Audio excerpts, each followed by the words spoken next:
Hi, this is Gauri Kapoor again, and today I am going to give you a video on the aspiring makeup artists. So, I have a lot of people who come to me because I run an academy and they want to know as to what really helps them being a makeup artist and whether they're cut out to being a makeup artist. So, I've put out a couple of pointers today and I'm going to talk about that. So, the first pointer that I have is, are you creative? Now, creativity is something that comes within you. That is something that I can only enhance as a teacher, that I can only train you as to how you can be the best you probably can be ever.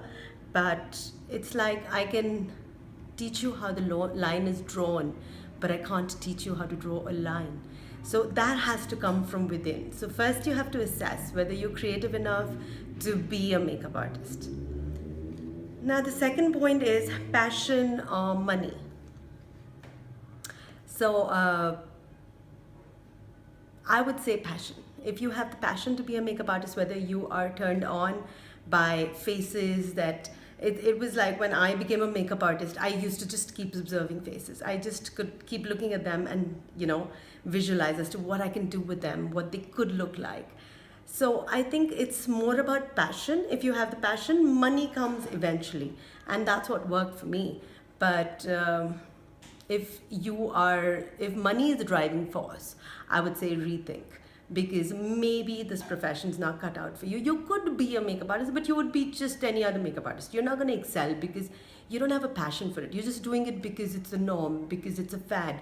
It's become a fashion to be a makeup artist. It's fashionable to be a makeup artist, but it's not really what drives you to be a makeup artist. Third thing is dedication. Are you completely dedicated towards it? Now, I've had students who've come here who've been training that, my son is not well today, I am not up to it, my back is hurting. You know what? When you're doing makeup, when you're doing any profession, nothing works. That just doesn't help. When you're dedicated, nobody wants to hear that, because if I am paying you to do my face, it really doesn't matter. Anything can go on in your life. I don't want to be sympathetic because it's my day. I'm the bride. And so it's the dedication that I don't think that a client should turn around and show you that, you should have been dedicated. I don't care about anything. It should just come naturally. It should come from within you. That again is something that cannot be taught. Now, the fourth thing that you have to remember is odd hours. Now, when you're a makeup artist, you have to be ready for odd hours. I have worked at 2 a.m., 3 a.m. We've woken up at 4 o'clock for a 6 a.m. shoot.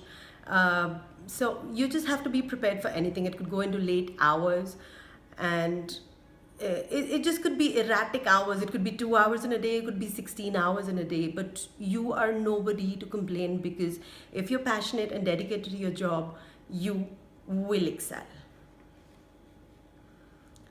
So now the fifth point is learning and the will to learn. Are you open about it? So what I have discovered in a lot of makeup artists that I have trained, or the makeup artists that I have seen, is that every face they make up is an extension of them. It's more like, I like thick kajal, so every bride of mine will have thick kajal, whether it suits them or not. So the point is over here is versatility. You have to have the will to learn. You have to adapt to different faces. You have to adapt to different looks that people want. You can't turn around and proclaim you're the best. It's just not possible, because there are times where even I do, and the bride might turn around and say, you know what, Gauri, maybe we could do it this way. Hey, I'm up for it, I'm fine with it. I want to tweak it. My eventual aim is client satisfaction. So for that, I have to be open. I have to be willing to learn, to open up, to understand what the client wants. And if you're not, don't even think of getting into it.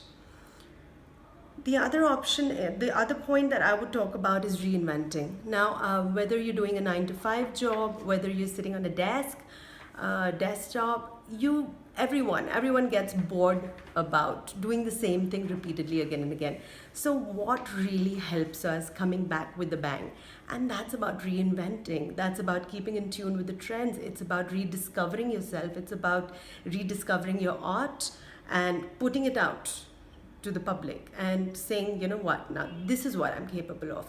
So if I'm already blocked in what I'm thinking or what I want to do, then there is no hope. There is no hope, because then you're going to have the same clientele who's probably just stuck in the same rut and is obviously on the same platform. But over here, I'm trying to reach out to more people. I want other people to see.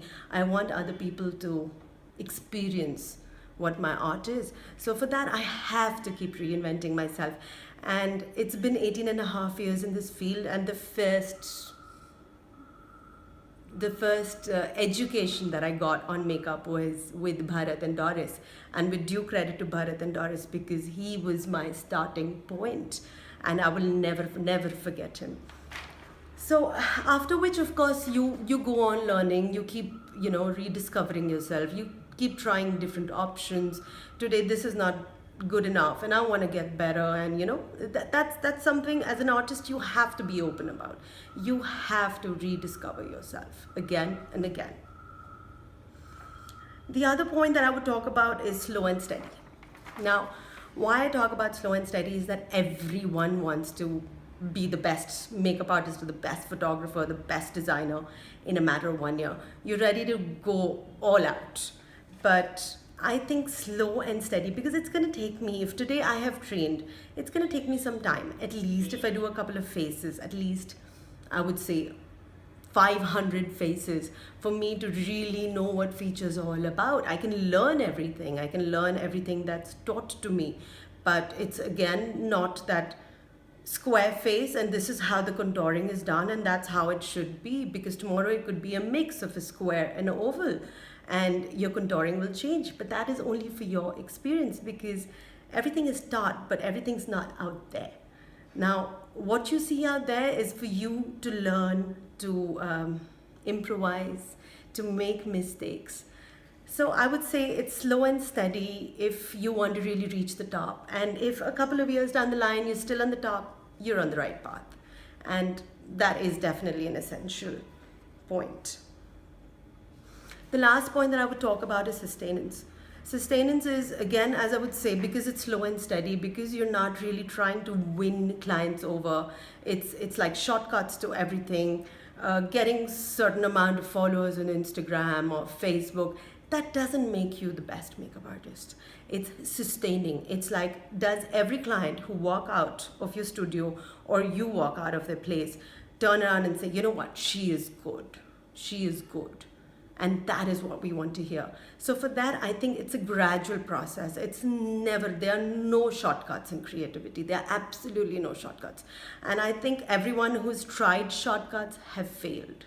So if you're ready for all these points, keeping in mind that it takes a lot of time, a lot of willpower, a lot of patience, a lot of creativity, a lot of mistakes that we make through the way, and the knowledge that we gather.